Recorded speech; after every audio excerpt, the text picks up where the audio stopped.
नमस्ते नमस्ते नमस्ते। हाँ सर नमस्ते। पेट के अंदर खजाना छुपा आप है ही के तो क्या? खाए हैं। इकडे नारायण मूर्ति कुठे आहे? आइए सर। सर मिनिस्टर साहब आए हैं। मिनिस्टर साहब, सर नमस्ते सर। आपने क्यों तकलीफ की? मुझे बुला लेते। बैठिए बैठिए सर। सर आपकी फाइल ये रही। अब तो साइन करना ही पड़ेगा। हाँ सॉरी, एक मिनट सर।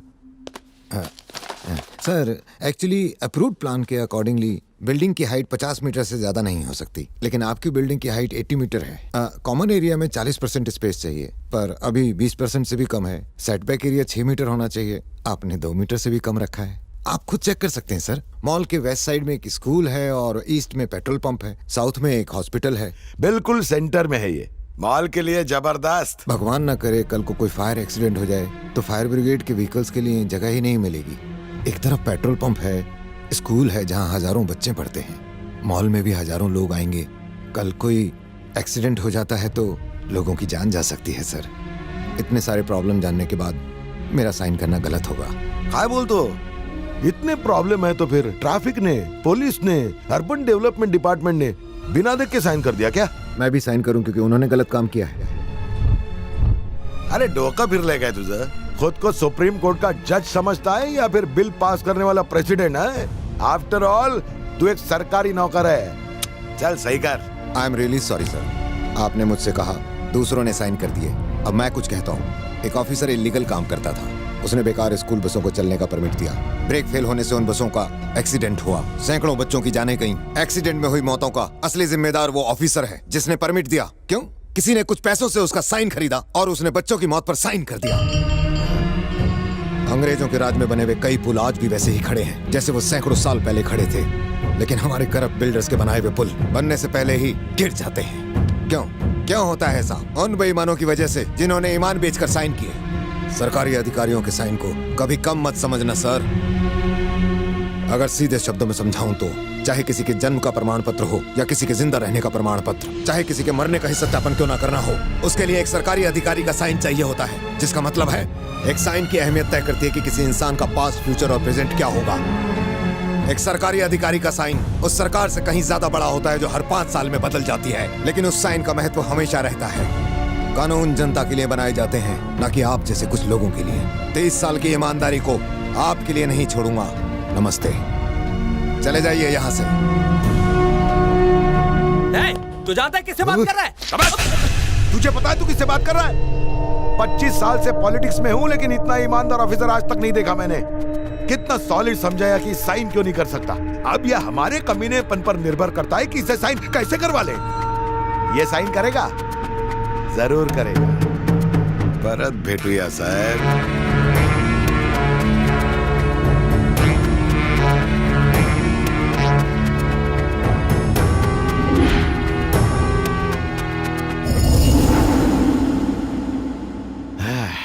पैसा कमाना तो इंसान का हक है, फ्रॉड करना, रिश्वत लेना, इसी के लिए तो भगवान ने सृष्टि की रचना की है। लेकिन ये मूर्ति इधर कैसे पैदा हो गया?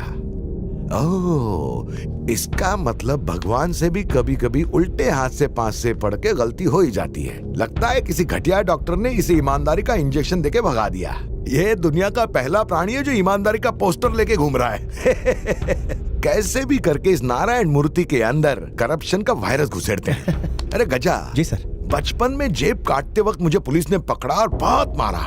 तेव्हा मला पुलिसची पावर समझ ली। बाद में एग्जाम के वक्त रिश्वत विश्वत देके मैं भी पुलिस वाला बना। एकदम स्टाइल में मैंने पुलिस स्टेशन में एंट्री मारा तो वहां के एमएलए ने मुझे थप्पड़ मारा। तेव्हा मला एमएलए की पावर समझ ली। फिर टिकट खरीद के बूथ कैप्चर करके मैं भी एमएलए बना, लेकिन उन्होंने मुझे छोटी सी असेंबली में बिठा दिया।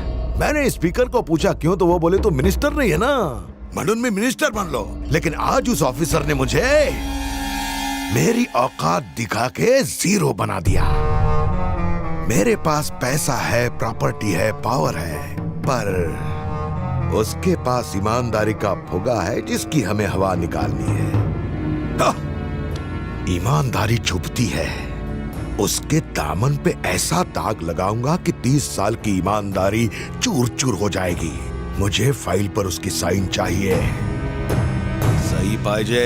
आप बेफिक्र होकर दिल्ली जाइए, उसे मैं देख लूंगा। अरे यार, ये रजिस्ट्रार के ऑफिस में सिर्फ मोटे पेट वाले अंकल नजर आते हैं। नहीं ऐसा What's up, guys? कहाँ घूम रहे हो आजकल तुम लोग? हाँ गाइस, तुम तो बहन जी से बॉलीवुड की हीरोइन बन गई हो। ए, अपना हीरो कहाँ है? लोकेशन अच्छी है इसीलिए जमीन खरीदी। खरीदिए ना सर। ये तो मानना पड़ेगा, पिघलने वाले चॉकलेट की तरह किसी को भी लालची बना देता है। लेकिन इसका प्रॉब्लम क्या है? इतनी हॉट आइटम इसे लाइन मार रही है, पर इसे कोई फर्क ही नहीं पड़ता। सूर्या किसी से प्यार करता है। प्यार करता है? कौन है वो? मुझे नहीं पता। तुम्हें नहीं पता? उसको भी नहीं पता है। उसे भी नहीं पता? मतलब एक्चुअली पापा ने एक लड़की पसंद की है, लेकिन सूर्या को उसके बैक साइड से ही प्यार हो गया है। बैग देख के प्यार हो गया? ये बैक ही तो मेन प्रॉब्लम है। सॉल्व हो गई प्रॉब्लम।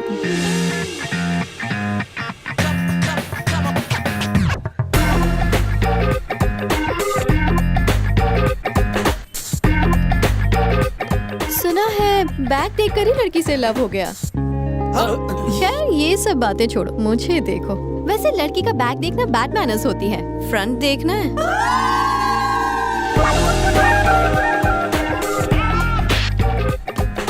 सिर्फ आगे और पीछे की साइड क्यों देखे, पूरी साइड क्यों नहीं? तुम्हारी साइड में वो बात कहाँ जो मेरी साइड में है। साइड का साइज भी इम्पोर्टेंट होता है। कोई बात नहीं, प्लॉट के हिस्से करके बेचूंगा। प्लॉट बेचने की जिम्मेदारी मेरी है। सिंगल पेमेंट अरे रुको यार, सर ऐसा बस प्लॉट बार बार नहीं मिलता। ये हॉट प्रॉपर्टी है, किसी की भी लाट टपकने लगेगी। बिना सोचे उस पर लपक लो। फ्रंट बैक सेंटर सब मेजरमेंट फर्स्ट है। अरे एक बार मुझे भी दिखाइए। मेरा कमीशन मारेगा। पूरी साइड देखनी हो तो जल्दी आ जाना। हाँ, इमीडिएट रजिस्ट्रेशन कर दूंगी। मुझे मालूम है तुम्हें क्या चाहिए।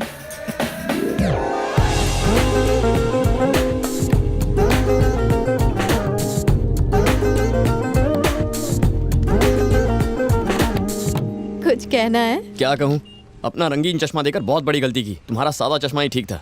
सर आपने साइट देखी है नहीं? बोलो तो मैं अपने नाम पे रजिस्ट्री करवा लूँ।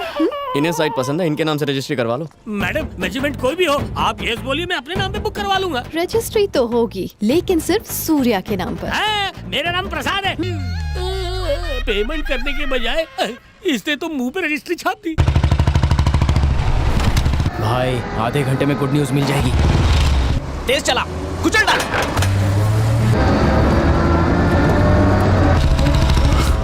अरे ठोक!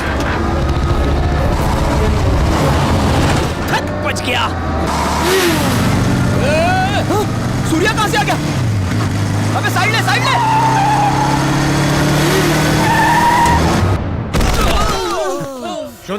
मैं बताता हूँ, इन्हें लगा मैं तुम्हारे करीब आ रहा हूँ। जलते हैं मुझसे, मुझे ट्रक से कुचलने की कोशिश कर रहे थे। सूर्या रुको, ये लोग एक ऑफिसर को डराने गए थे। ये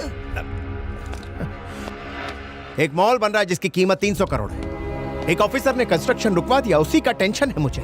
मिनिस्टर ने हर तरह से उसे मनाने की कोशिश की, पर जब वो नहीं माना तो उसे डराने के अलावा और कोई रास्ता नहीं बचा। एक ऑफिसर तुम्हें टेंशन दे रहा है?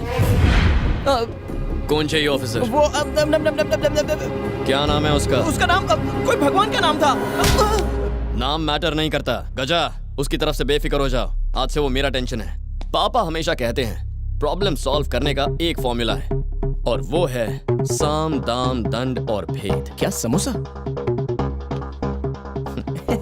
ना समोसा है ना चटनी है। साम दाम दंड और भेद। नंबर 1, साम मतलब हमें उसकी तरफ दोस्ती का हाथ बढ़ाना चाहिए। कोशिश की थी, नहीं माना तो उड़ाने के। आइटम नंबर 2, दाम। वो क्या होता है? एसी कार, फ्लैट, बंगलो उसे गिफ्ट में दे दो या फिर पैसे दे दो। वो लालची नहीं हुआ तो? उसकी कोई फैमिली तो जरूर होगी। मम्मी जरूर होगी। तो उसकी फैमिली को लालच दो ना। उसकी फैमिली को लालच दो।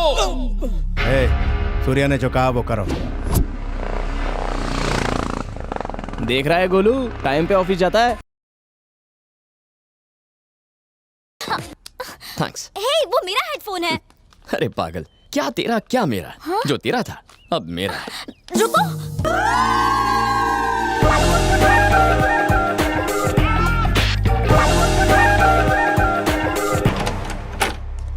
हवेशु करिश, बाहर से कुंडी लगा दूंगी। अब क्या करोगे? मेरे पास हेडफोन है, मैं म्यूजिक सुनूंगा। पुराना फ्रिज बाहर निकाल के फेंको, उसकी जगह नया रखो। अबे तू मुहूर्त का वेट कर रहा है क्या? इसको टेबल पे रखना। टीवी को दीवार पे टांग। अरे जल्दी जल्दी रखो। कौन है आप लोग? कहीं गलत एड्रेस पर तो नहीं पहुंच गए आप लोग? ये मिस्टर नारायण मूर्ति का घर है ना? हाँ, उन्हीं का यस, है। सही जगह। हम बिल्कुल सही जगह पर आए हैं आंटी। नारायण जी ने हमारी शॉप से 1.5 रुपए का शैम्पू खरीदा था। एक लकी ड्रॉ में उन्होंने ये सब कुछ जीता। आप सच कह रहे हैं? वैसे वो शैम्पू तो 8 आने का भी नहीं था। गिफ्ट कमाल के हैं। बेटा पापा को फोन करो। रहने दीजिए माँ जी, उनको क्यों डिस्टर्ब करना, हम गिफ्ट रखवा देंगे। अरे आप समझे नहीं, उनसे वो सड़ेला शैम्पू और मंगवाऊंगी। उसकी फैमिली को लालच दो। उसने सही कहा था। कौन है आप लोग? आप अभी तो गए थे, इतनी जल्दी ऑफिस से आ भी गए? आज संडे है ना? पता नहीं सकता था कि आज संडे है। आप भी कमाल करते हैं सर, बाजार जाना है तो स्टाइल से जाना चाहिए, आप ऑफिस के कपड़े पहनकर चले गए। कंफ्यूजन में और कंफ्यूजन बढ़ा दिया। तुम्हें यहाँ किसने भेजा है? आपने लकी ड्रॉ में ये सब कुछ जीता है सर। किसने भेजा है? मैंने। लोग मुझे गजा पुकारते हैं, नाम जरूर सुना होगा। आपकी तरह अच्छा इंसान नहीं हूं सर। मिनिस्टर चाहते हैं कि आप इस पर साइन कर दें और मैंने इसकी जिम्मेदारी ली है। 3 रुपए का पेन, 3 बूंद स्याही, 30 सेकंड का टाइम और पूरे 30 लाख की कमाई। इससे बेहतर बिजनेस और क्या होगा? मैं बिजनेस नहीं करता हूँ, अपना जॉब करता हूँ। बात मान जाइए सर, बहुत हैप्पी रहेंगे आप। सर, पहली बार गलत काम करते हुए हाथ कांपते हैं, दूसरी बार भी थोड़ा सा डर लगता है, लेकिन एक बार जुर्म करने की आदत पड़ जाए तो फिर मजा आने लगता है, मेरी तरह। ये ले जाओ। एक ईमानदार आदमी लालची नहीं होता, वो अपना सर फख्र से उठाकर जिंदगी जीता है। डर का एहसास उसे कभी झुका नहीं पाता, मेरी तरह। एक निडर इंसान को डराने की कोशिश बेकार है। अपना सामान उठाओ और ले जाओ। जरूर ले जाएंगे सर, मगर काम होने तक पीछा नहीं छोड़ेंगे। पापा भैया कमरे में बंद है, अभी खोलती हूँ। रहने दो। क्या कहा? ये आपका बेटा है सर? आपको लगता है हम उससे डर जाएंगे? आने दो साले को बाहर, उसको भी पता चल जाए रघु कौन है। वो बाहर आया तो तू नहीं बचेगा। अले सामान उपाड़। उस डब्बे को भी लेके जाओ। क्या आदमी है, फ्री का गिफ्ट भी नहीं चाहिए। वो गिफ्ट नहीं है, फोटो फ्रेम है। हाँ पता है फोटो फ्रेम है, इतना बेवकूफ नहीं हूँ मैं। अरे उस सांड को कोई बाहर निकालो वरना वो दरवाजा तोड़ देगा। दरवाजा खोलने में इतना टाइम क्यों लगाया? सबके चेहरे क्यों उतरे हुए हैं? भैया अपना सामान बेचने की कोशिश में एक सेल्समैन तंग कर रहा तंग कर रहा था। था? किसे? मुझे बेटा। फिर टेंशन नहीं है, मैं चलता हूँ। सूर्या, हूँ तारी माँ हूँ। सूर्या, आज यहाँ पर सब कुछ फ्लैट 50% डिस्काउंट पर मिल रहा है। रंगीन अंडरवेयर मिलेगा? तेरे साइज का नहीं है। सूर्या, अभी किसने बुलाया इसे? सूर्या, दुनिया तेरे से डरती है और तू है कि मेरी गलती है, गलत एडवाइस दी थी, अपनी लाइफ एंजॉय करके मेरी बर्बाद कर दी। आ गया।